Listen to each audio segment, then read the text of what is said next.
Cet épisode a été enregistré en anglais. Vous pouvez retrouver sa transcription en français sur notre site.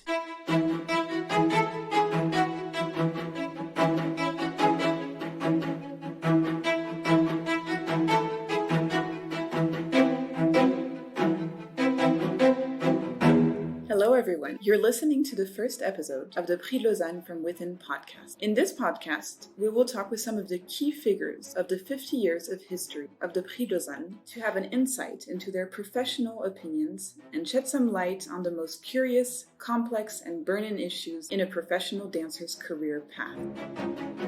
In this first episode, we will tackle one of our top trending questions: how to get selected for the Prix de Lausanne. Naturally, we chose the most expert guest for this first topic, Artistic and Executive Director of the Prix de Lausanne, Kathryn Bradney, former principal dancer and ballet master with the Béjart Ballet Lausanne. Hi, Kathy. Hi, Jennifer. So the next competition, which happens to be the 50th anniversary of the Prix de Lausanne, is getting closer. How does it make you feel? What are you looking forward to? I'm very excited about this 50th year anniversary. Imagine 50 years of a ballet competition that started so small and has become so big and so important in the world. So I'm looking forward to greeting our finalists, our prize winners from the past, and to celebrate this great anniversary. So tell us, how do you get into the competition? How do you select the candidates? Well, we have a pre-selection by video in the month of October, where we have a 9-member jury watching over 400 videos in 4 days. So we have square eyes, meaning that we watch every video, which is from 10 to 15 minutes long, and we judge individually without a discussion, as the Prix de Lausanne does, because every jury member has their own background and their own taste. We have our criteria for talent, artistry, technique, physique. So everything is evaluated and controlled very closely. Are there any quotas, such as nationality? No, there are no quotas at all. We see each video anonymously, so we don't see the candidate's name, we don't see the country, and we don't see the school. So every candidate is really judged for their own talent and especially potential. Why are there so few participants from the Middle East or from Africa? Anne Wixley became a prize winner in 1998 and Leroy Mokatle in 2016, both South African dancers. And in 2021, Egyptian dancer Luca Abdelnour has also become a prize winner. There is obviously no lack of talent in these parts of the world, so why are there so few participants from there? Well, I think there are few participants because there are few ballet schools in Africa and the Middle East. Probably one reason is financial difficulties. Sometimes countries have financial problems, and classical ballet can be very expensive if you don't have a scholarship.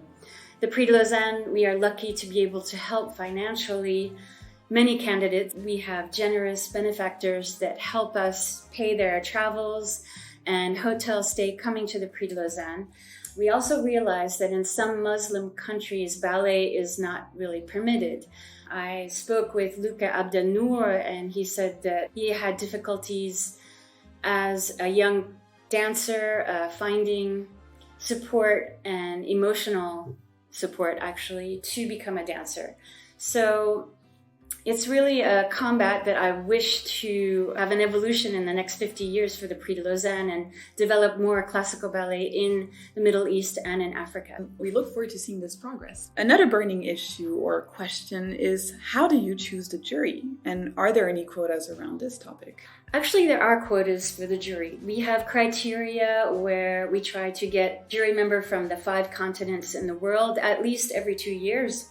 So different nationalities, division men, women, a balance between prize winners and directors of our partner companies and schools. So it is a lot of work finding jury members, and I start actually looking for them even before the Prix of the previous year. So it's a year-round job. We look forward to the 2023 jury announcements, very much so.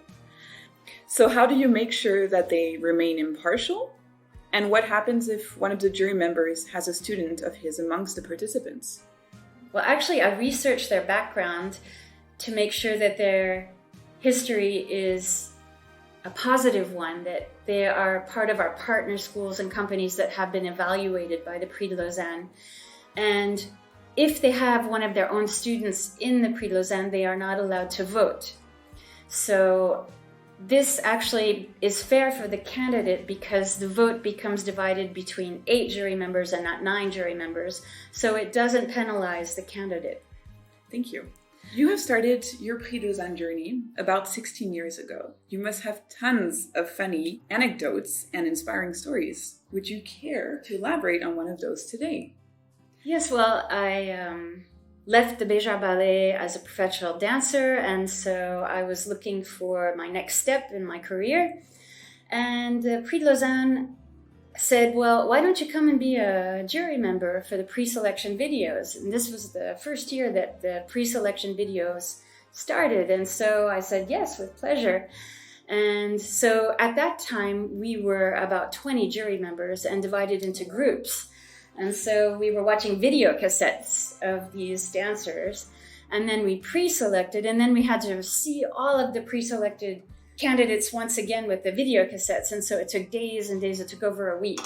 Oh my goodness. Quite an experience. And then they asked me to film video blogs at the Prix de Lausanne. So I started filming the candidates, edit it all night, the videos, and then put them on YouTube the next morning. And that was a first, actually, in the world of ballet competitions. And it was quite exciting to see how many people, the viewers, just boomed at that time. What future do you see for the next 50 years of the Prix de Lausanne? Big question here.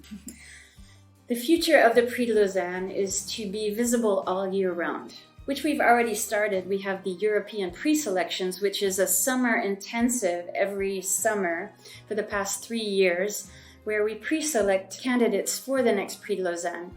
We have developed workshop projects and master classes, and our goal is to be visible on every continent within the next 50 years. It's important for me to continue protecting young dancers from physical or psychological trauma by making partnerships only with schools and dance companies that have a healthy learning and working environment. Wonderful. Thank you, Kathy, for your time, and we look forward to the 50th anniversary of the Prix de Lausanne. Thank you for having me, Jennifer, and please save the dates January 29th to February 5th.